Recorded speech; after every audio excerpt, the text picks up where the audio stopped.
Dalam hadis riwayat Imam Muslim, kalian tidak bakalan masuk surga sehingga kalian melakukan amalan demikian. Apa hadisnya? La tadkhulunal jannata hatta tu'minu wa la tu'minu hatta tahabbu.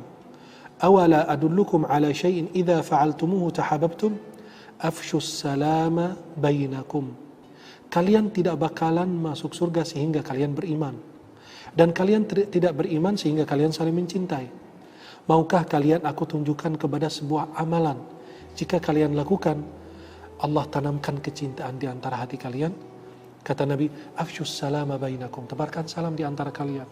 Salam itu adalah keselamatan, kedamaian, dan itu pesannya Islam. Sebagaimana Rasulullah membawanya, wa ma arsalnaka illa rahmatan lil alamin. Orang yang membaca kalimat ini wajib meraih surganya Allah Subhanahu wa taala. Nabi SAW mengatakan, ya Aba Sa'id, Abu Sa'id al-Khudri, man radiya billahi rabba, barang siapa mengucapkan Allah sebagai Rabbnya, wa bil islami dina, Islam sebagai agamanya, wa bi Muhammadan nabiyya, dan Nabi Muhammad sebagai nabinya, wajabat lahul jannah, berhak meraih surganya Allah. Fa'ajibalaha Abu Sa'id. Ini hadis dalam Sahih Muslim. Abu Sa'id al-Khudri terkejut dengan ucapan Rasulullah. Faqala a'idha alayya ya Rasulullah, fafa'al. Nabi SAW mengulanginya lagi, dan sahabat tersebut meminta agar Nabi mengulanginya lagi, dan Nabi betul-betul mengulanginya lagi. Karena beliau terkejut. Cuma kita di pagi hari bilang raditu billahi rabba wa bil islami dina wa bi Muhammadin sallallahu alaihi wasallam nabiyyan wa rasulah, berhak Anda meraih surganya Allah Subhanahu wa taala. Ini sebuah amalan yang ringan, bisa dibaca di pagi hari. Raditu billahi rabba. Ayo coba baca para pemirsa. Raditu billahi rabba wa bil islami dina wa bi Muhammadin sallallahu alaihi wasallam nabiyyan wa rasulah. Itu ucapan yang sederhana, tapi mengantarkanmu menuju surganya Allah Subhanahu wa taala. Keutamaan la ilaha illallah. Ucapan la ilaha illallah. Dalam riwayat Muslim, Rasulullah bersabda, "Man syahida an la ilaha illallah wa anna Muhammadar Rasulullah harramallahu alaihi an-nar." Barang siapa bersaksi tiada Tuhan yang berhak disembah, diibadahi, dimohon pertolongannya melainkan Allah, dan Muhammad adalah utusan Allah, Allah haramkan bagi dia api neraka jahanam. Coba perhatikan amalan lagi. Cuma dengan kalimat asyhadu an la ilaha illallah wa asyhadu anna Muhammadar Rasulullah. Jangan sekedar cuma ucapan, tapi dipraktikkan, direalisasikan dalam kehidupan sehari-hari. Kemudian ada 2 rakaat yang kita bisa laksanakan habis wudu. 2 rakaat sunnah wudu, itu pahalanya luar biasa. Rasulullah SAW bersabda dalam hadis riwayat Nasa'i dalam sunan beliau, man tawadda'a fa ahsana al-wudu thumma shalla raka'atain yuqbilu 'alaihima biqalbihi wa wajhihi wajabat lahul jannah.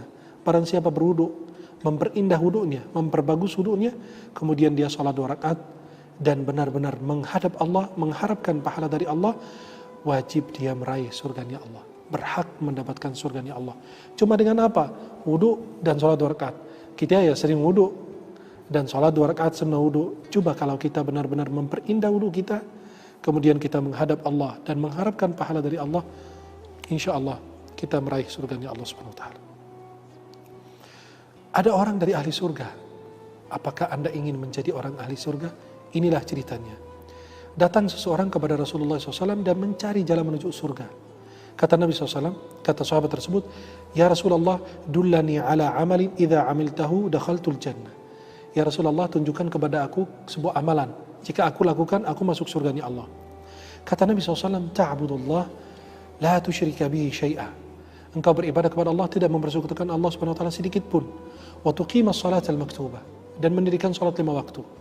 Wa tuaddiz zakah, dan menunaikan zakat al-mafruḍah. Wa tasuma Ramadan, dan puasa bulan Ramadan. Qala walladhi nafsi biyadihi la azidu ala hadha syai'an abadan wa la anqusu min. Kata orang tersebut yang mendengarkan, jangan berbuat syirik, menegakkan salat, membayar zakat, puasa Ramadan. Kata sahabat tersebut, demi Allah saya tidak menambahkan dari itu dan tidak mengurangi. Kata Nabi SAW, man sarrahu an yanzura ila rajul min ahli jannah falyanzur ila hadha. Barang siapa ingin melihat ahli surga, lihatlah orang ini. Karena dia bertekad, berazam untuk menjalankan perintah Allah Subhanahu wa taala. Para jemaah, para pemirsa dimanapun Anda berada, hiduplah di masjid, ya, agar Anda menjadi orang yang mendapatkan naungan Allah. Hati kita terikat dengan masjid. Ada orang itu senang kalau berada di masjid. Selepas sholat zuhur lihat jam, kapan azan asar. Selesai asar, dia lihat jam, kapan azan maghrib.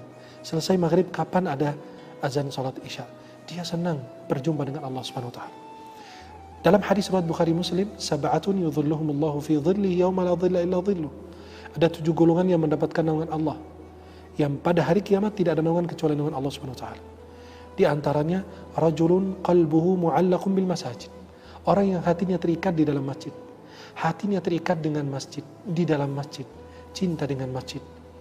Maka subhanallah, coba kalau hati kita terikat dengan masjid, betapa kita akan dicintai oleh Allah Subhanahu wa taala dan mendapatkan naungan Allah Jalla Jalaluhu. Maka kalau lagi bermasalah, lagi stres, lagi banyak beban, lagi bermasalah, datang ke rumah Allah. Wudu, sholat 2 rakaat. Insya Allah beban Anda akan hilang. Ya, beban Anda akan berkurang. Allah akan memberikan keringanan untukmu.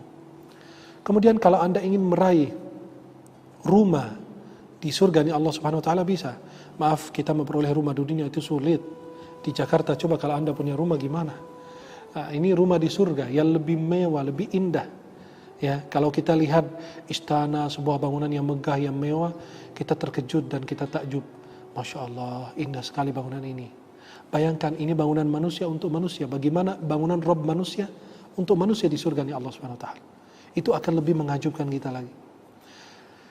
Nabi SAW menyampaikan dalam hadis yang pernah didengar oleh Sayyidah Ummu Habibah. Beliau mengatakan, saya mendengar Rasulullah SAW bersabda, "Ma min 'abdin muslimin yusalli lillah kulla yawm 12 rak'ah tatawwu'an ghayra fariidah illa bana Allahu lahu baitan fil jannah atau illa bunya lahu baitun fil jannah." Qalat Ummu Habibah, "Fama barihtu usallihinna ba'd." Ya, Nabi SAW mengatakan, tidak ada seorang muslim yang sholat dalam sehari semalam 12 rakaat di luar waktu fardu wajib, kecuali Allah bangunkan untuknya di dalam surga, rumah di dalam surganya Allah, atau akan dibangunkan untuknya rumah di dalam surga. Sayyidah Ummu Habibah mengatakan, dari aku mendengar hadis tersebut tidak pernah saya tinggalkan 12 rakaat. 12 rakaat itu apa? Dalam hadis riwayat An-Nasa'i dijelaskan lebih detail. Sebelum 4 rakaat sebelum zuhur, 4 rakaat sebelum zuhur dan 2 rakaat sesudahnya, 2 rakaat sesudah salat maghrib, 2 rakaat sehabis salat isya, dan 2 rakaat sebelum salat fajar. Itu 12 rakaat yang kita lakukan, insya Allah akan dibangunkan untuk kita rumah di dalam surga Allah Subhanahu wa taala.